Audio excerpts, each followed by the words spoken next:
皆さん、こんにちは。どんどん春の中を進むののガーデンです。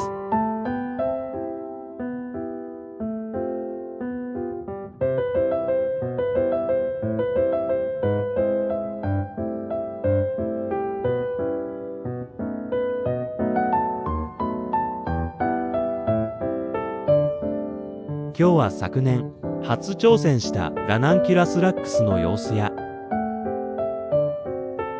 今年購入のラックス苗を地植えにした様子、久しぶりに購入した花苗紹介などを綴っていきます。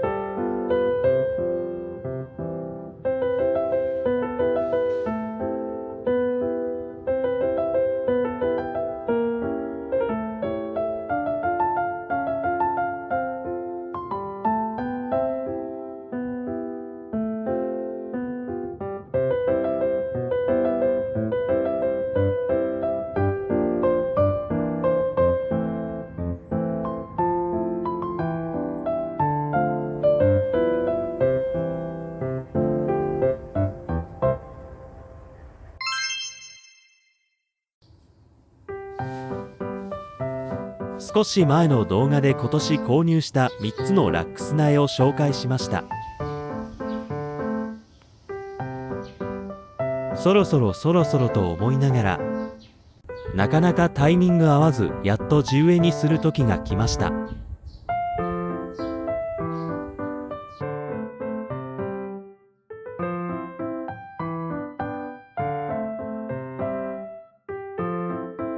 そして追加で嬉しい仲間入りをしたのは、たまに出会える1ケース300円の見切り特価品。その中にまさかのラックス苗も入っていたんです。茎は弱く伸びてしまっていますが、お花も咲いています。合わせて2つ入っていて、もう1つはもうお花はカットされていましたが、葉っぱはたくさん残っています。どちらもうまく球根を生かすことができれば万々歳です。全部まとめてガーデンに連れてきました。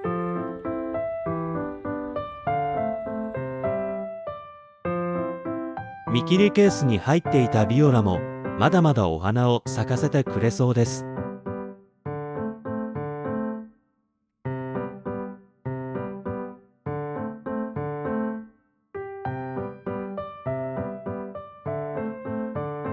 ラナンキュラスラックスの苗はモグラ被害を避けるため、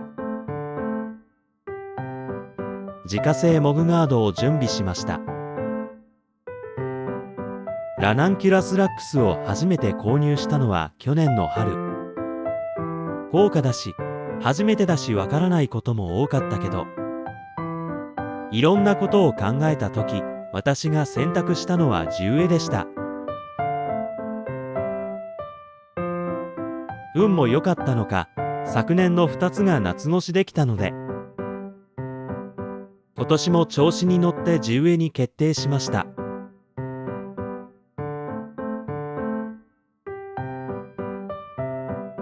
場所を決めて、モグガードを入れて、その中に植えていきます。水はけがあまり良くないガーデンなので、赤玉土を多く水はけよくした土をたっぷり入れて、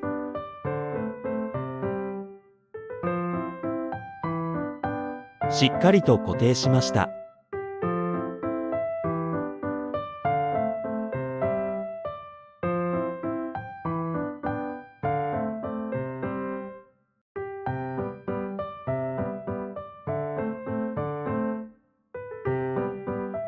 植え替えのストレスに対しお花はカットした方が良いと分かっているけど、こんなに可愛く咲く花をカットできない私たちです。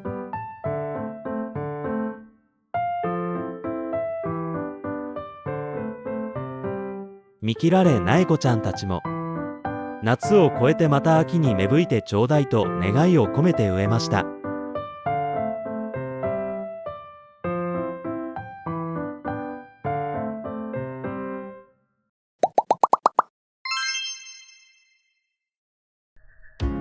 ここからは去年地植えしたラナンキュラスラックスを紹介。ラベルも色あせたのはサティロス。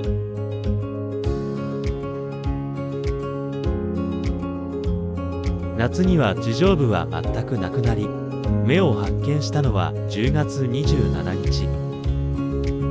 地植えしたことに不安も大きかったので、芽を見つけた時には感動しました。だんだんと葉が増えて、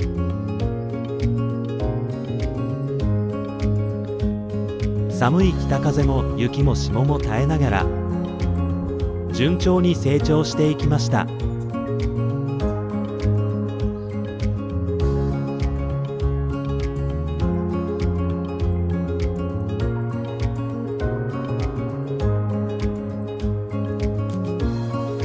3月になるとつぼみをつけた茎が一気に伸びてきました。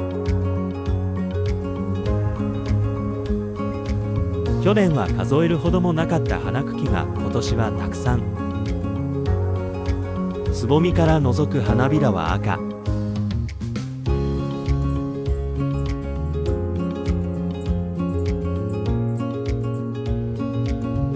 4月6日開花宣言。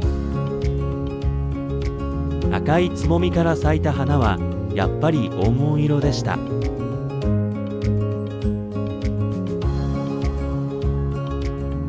これも去年同じお店、同じ時、同じ苗を買ったサティロス。自宅の寄せ植え鉢で夏越ししたものは花茎1本でした。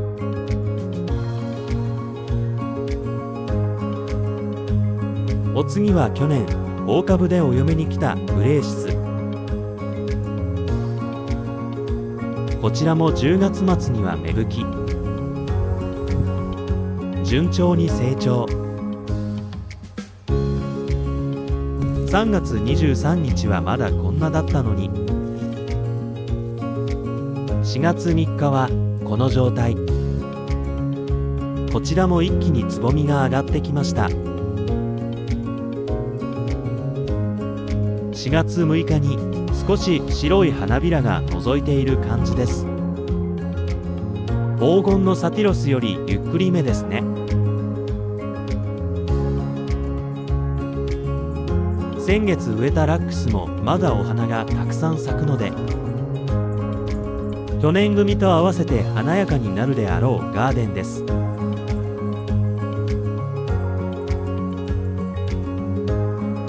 そして春の彩りに欠かせないチューリップもあちこちでどんどん咲き始めました。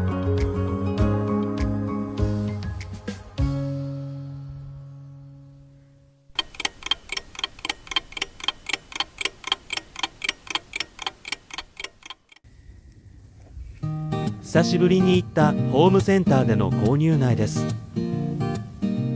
お値段高いものから紹介します。ガーデン初植えとなるヘメロカリス。1日花だそうなので、週末ガーデンで見られるのかタイミングが難しそうです。お次は欲しかったオキシペタラムブルースターを見つけました。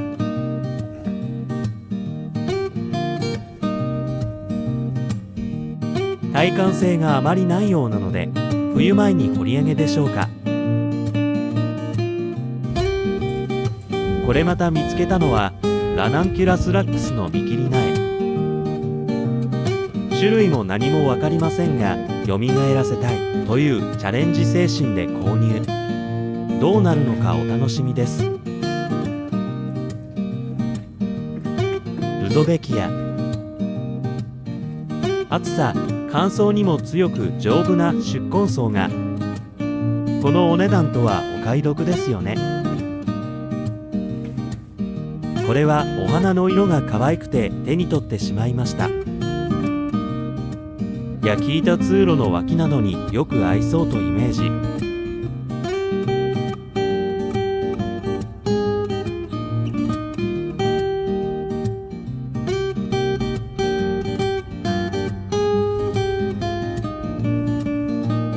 立派な花を咲かせるアジュが元気もりもりそうです。ガーデンにこれまでなかった色が増えました。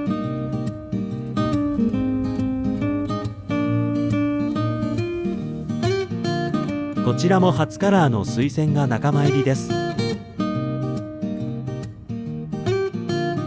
グランドカバーになるサニゴケ、焼き板通路周辺に貼ってほしくて植えてみることにします。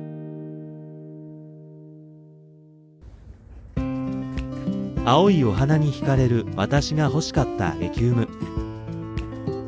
種更新も難しくないようなので、種まで取って来年からも咲かせていきたいですね。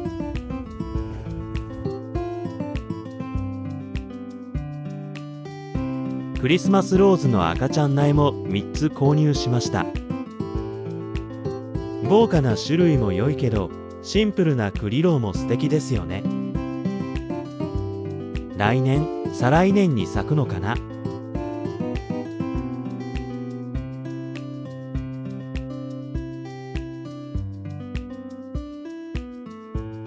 今までこぼれ種で出ていたバニーテール、今年は残念ながら一つも出てこなかったので、一つ苗を購入しました。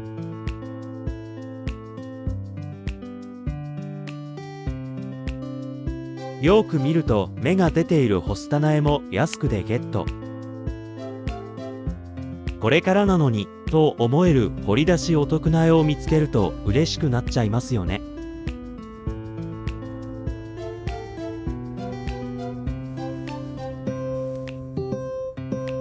カラミンサはなかなかうまく育てられないのですが、今年こそはと改めてチャレンジしてみます。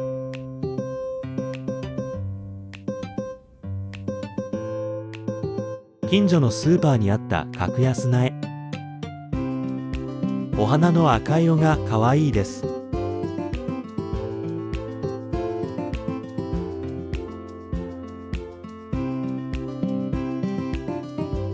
ここのガーデンでなかなか育たないもの、ここでも丈夫に育ってくれるものがだんだんと分かってきましたが、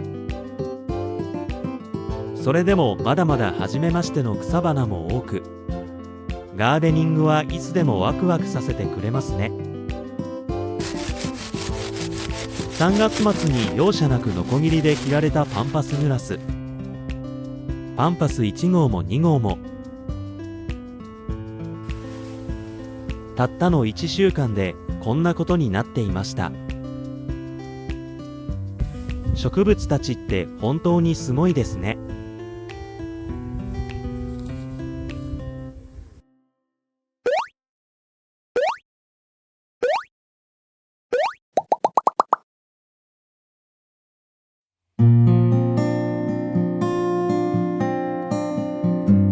曇り空、雨上がりのガーデン。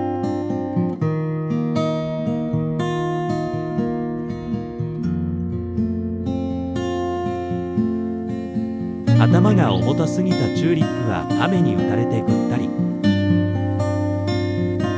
すごいボリュームです。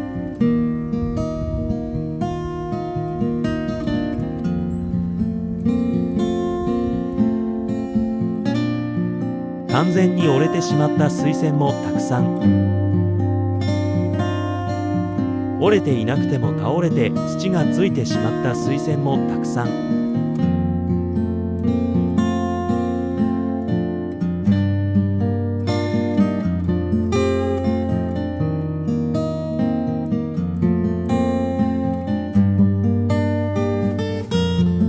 このように完全に折れてしまった子たちは、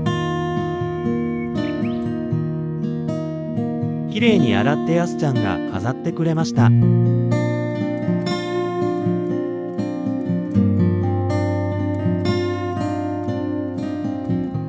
そろそろ今回の動画はおしまいです。最後までご視聴ありがとうございました。また次の動画でお会いしましょう。